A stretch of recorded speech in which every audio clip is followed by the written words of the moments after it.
Well, we talked a little bit about this yesterday, but a stroke is a serious issue, and it doesn't discriminate by age, gender, or ethnicity.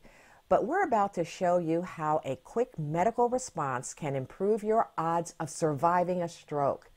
And we've got a survivor with us today for National Stroke Awareness Month who proves the point.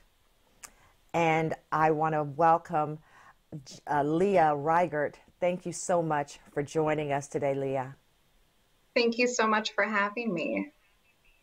Well, Leah, you actually weren't the one who noticed you were having a stroke, so tell us your story. I was diagnosed with peripartum cardiomyopathy or postpartum heart failure 6 days after I gave birth to my daughter.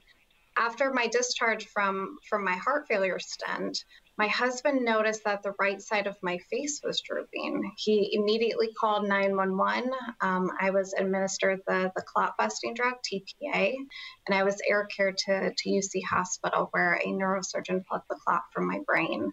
The doctors think that the clot came from my heart, and as my heart began to recover, it shot up into my brain. Oh my goodness. You know, that's a whole lot of trauma for a body to experience in a really short period of time. So what was recovery like? It was really tough. I had a lot of difficulty with fine motor movements, using a fork, my handwriting. It was difficult to say what I was thinking, and I had to think to be able to walk, to pick up my leg.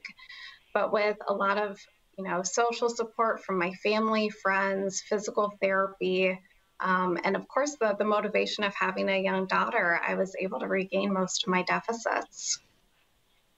Yeah, you know, that motivation, I'm sure, really inspired you to keep going. And, you know, you are like a miracle walking. So what steps should people take to reduce the likelihood of having a stroke? Absolutely. I think that managing, chronic conditions, high blood pressure, heart disease, diabetes, of course, eating a healthy diet and exercise are key to reducing having a stroke. You know, all those things are really important, Leah. And so if people want to learn more, where can they go? Heart.org. Okay, simple as that. Heart.org. Take care of your heart. Leah, thank you so much for sharing your story with us. Thank you so much for having me.